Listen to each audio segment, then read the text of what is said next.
அன்புள்ளம் கொண்ட மிதுன ராசி அன்பர்களே, மிதுன ராசின்றது காலபுருஷ தத்துவத்தில் 3வது வீடா இருக்கு. இந்த ராசிக்கு அதிபதி புதன் பகவான். நம்ம இந்த சேனல்ல இந்த 2026வது வருஷம் மிதுன ராசி அன்பர்களுக்கு திருமணம் எப்படி இருக்கு?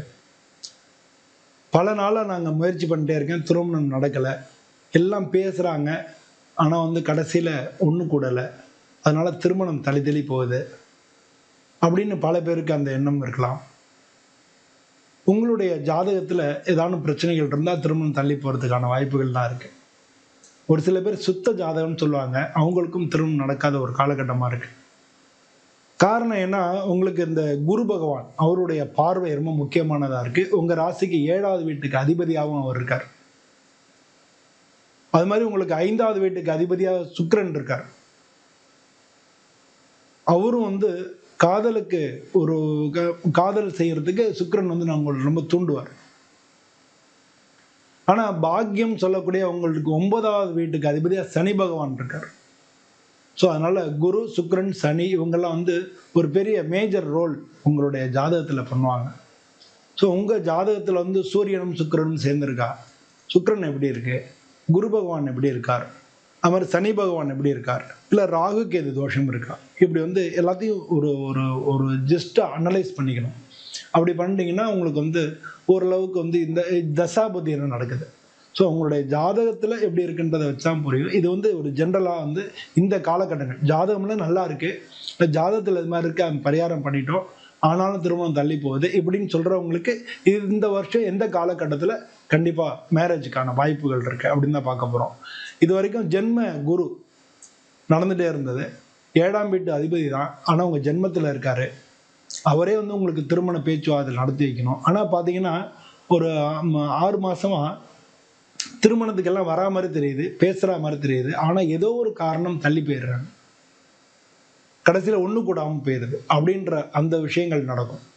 காரணம் உங்களுக்கு ஜென்ம குருவாக இருக்கார். உங்களுக்கு 10வது வீட்டில் சனி பகவான் வேற இருக்கார். இது ரெண்டுமே ஒரு முக்கியமான ஒரு காரணிகளாக இருக்கு. உங்களுக்கு இந்த மார்ச் மாதம் 16ஆம் தேதிக்கு அப்புறம் குரு வக்ர நிவர்த்தி அடைகிறார். குரு உங்கள் ஜென்ம குரு ஒன்று தான், இன்னொன்று அவர் வக்ரமாக இருக்கார். ஸோ இந்த ரெண்டு விஷயமே ஜென்ம குரு பெரிய பலன்களை நமக்கு தர்றதில்லை. பல பேருக்கு நம்ம குரு இருந்தா அப்படின்னு சொல்லுவாங்க. ஆனால் பல பேருக்கு குரு தசை நடக்கும்போது ரொம்ப கஷ்டப்படுறதையும் நம்ம பார்க்குறோம். சுக்கிர தசை இருந்தால் அப்பா அப்படின்னு நினைப்பாங்க, ஆனால் சுக்கிர தசையில் கஷ்டப்படுறவங்களும் உண்டு. சனி தசையா போச்சுப்பாங்க, ஆனால் சனி தசையில நல்லா வந்தவங்களும் உண்டு. ஸோ அதனால அவங்க ஜாதகத்தில் அது எப்படி இருக்கு அப்படின்ற ஒரு முக்கியமான விஷயம் இருக்கு. பட் இப்போ நடக்கக்கூடிய காலகட்டத்தில் ஜென்ம குரு உங்களுக்கு பெரிய லெவலில் ஹெல்ப் பண்ணல. ஜென்ம குரு வேற வக்ரமாக இருக்கார். அது இன்னும் ரொம்ப பிரச்சனைகளை ஏற்படுத்துறது. கவலைப்படாதீங்க, இந்த வருஷம் 6ஆம் மாதம் குரு பெயர்ச்சியாகி உங்களுக்கு குடும்பஸ்தானத்துக்கு போயிடுறார். அது மட்டும் இல்லாமல் இந்த வருஷம் குடும்பஸ்தானத்துக்கு போகக்கூடிய அந்த குரு அதுக்கு முன்னாலேயே உங்கள் ஜென்ம குருவாக இருந்தாலும் வக்ர நிவர்த்தி ஆனோடனே உங்களுக்கு 7ஆம் இடத்தை பார்க்குறார். அதனால மார்ச் மாதம் 11ஆம் தேதிக்கு மேலே பேச்சுவார்த்தைகள் நல்ல முறையில் நடக்கும். உங்களுக்கு திருமண சம்பந்தமான பேச்சுவார்த்தைகளில் நல்ல முன்னேற்றங்கள் இருக்கும். அவங்கள போய் பார்க்கறது, ஜாதகம் பொருந்துறது, இது மாதிரி நல்ல விதமான விஷயங்கள் எல்லாமே நடந்துகிட்டே வரும். கரெக்டாக ஒரு பெயர்ச்சி ஆகக்கூடிய 6ஆம் மாதம் 5ஆம் மாதம் 6ஆம் மாதம் மேரேஜ் ஃபிக்ஸ் ஆகிடும். அப்படியே இல்லாட்டினா கூட அவர் 2வது இடம் உங்கள் வீட்டுக்கு மிதுன ராசிக்கு 2வது வீடு கடக ராசிக்கு அவர் பயிற்சி உச்ச குருவாக பயிற்சி ஆகிறார். அவர் பயிற்சி ஆகக்கூடிய அந்த காலகட்டம் எப்போ அப்படின்னா 6ஆம் மாதம் தான். ஸோ 6ஆம் மாதத்துக்கு அப்புறம் ஜூலைலேருந்து செப்டம்பர் வரைக்கும் திருமணத்துக்கான வாய்ப்பு. இப்போ நான் சொன்னேன்ல, மார்ச் 11லேருந்து ஜூனுக்குள்ளே உங்களுக்கு பேச்சுவார்த்தைகள் நல்ல முறையில் எல்லாமே போய் ஃபிக்ஸ் ஆகிறதுக்கு உண்டான அது வரைக்கும் உங்களுக்கு கொண்டே விட்டுரும். மேரேஜ் அப்படின்றது ஜூலைலேருந்து உங்களுக்கு செப்டம்பருக்குள்ளே மேரேஜ் நடக்கும்.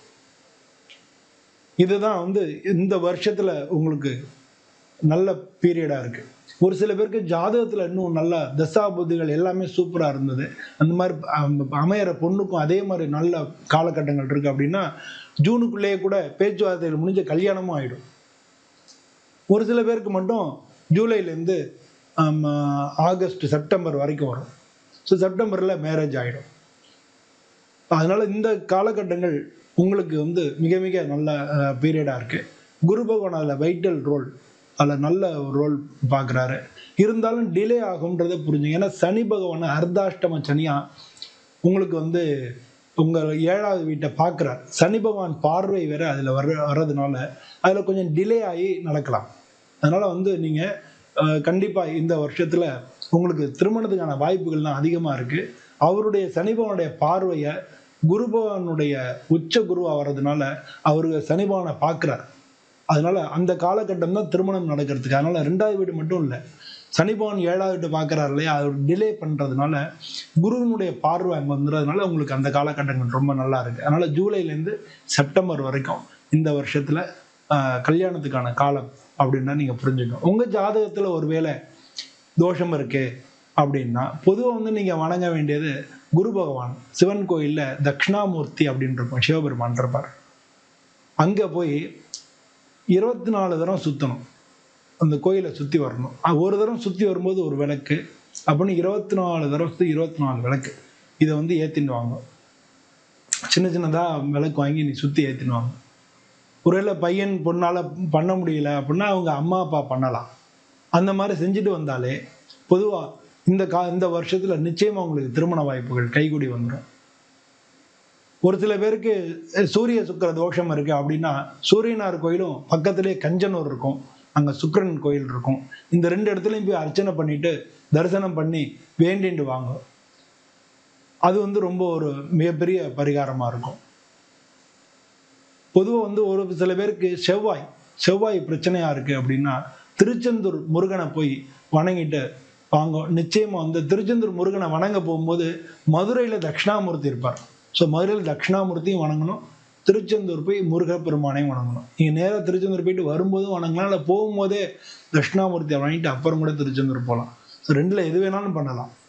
ஸோ இதனால் இப்போ நான் போயிட்டு தான் வரணுமா சாமி, இல்லாட்டினா முன்னால் இங்கே போயிட்டு அங்கே போகணுமா அப்படின்னு நீங்கள் கேட்டிங்கன்னா 2மே பண்ணலாம், 2க்குமே இதான். ஆனால் என்னென்னா அங்கே இப்போ போகும்போது மதுரையில் உள்ள தட்சிணாமூர்த்தி, மதுரை வந்து வரும்போது தட்சிணாமூர்த்தி இருக்கு, தென்முக கடவுள், அவரையும் வணங்கணும். அதே நேரத்தில் திருச்செந்தூர் முருகனையும் வணங்கணும். இது 2யும் பண்ணிங்கனாலே நிச்சயமாக உங்களுக்கு இந்த வருஷம் கல்யாணம் ஆகிடும்.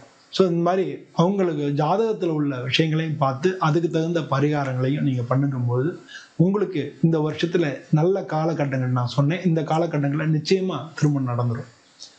மீனராசி அன்பர்கள் அனைவருக்கும் இந்த வருஷம் வந்து நல்ல முறையில் திருமணம் நடந்து எல்லாருடைய வாழ்க்கையும் சிறப்பாக இருக்குன்னு சொல்லி நானும் சுவாமியை பிரார்த்தனை பண்ணிட்டு உங்கள்கிட்ட விடைபெறுகிறேன். இந்த வீடியோ பிடிச்சிருந்தா லைக் பண்ணுங்கள், ஷேர் பண்ணுங்கள், உங்களுடைய என்னன்றதை கமெண்ட்டில் சொல்லுங்கள். அனைவருக்கும் நன்றி, வணக்கம். ஓம் நம சிவாய.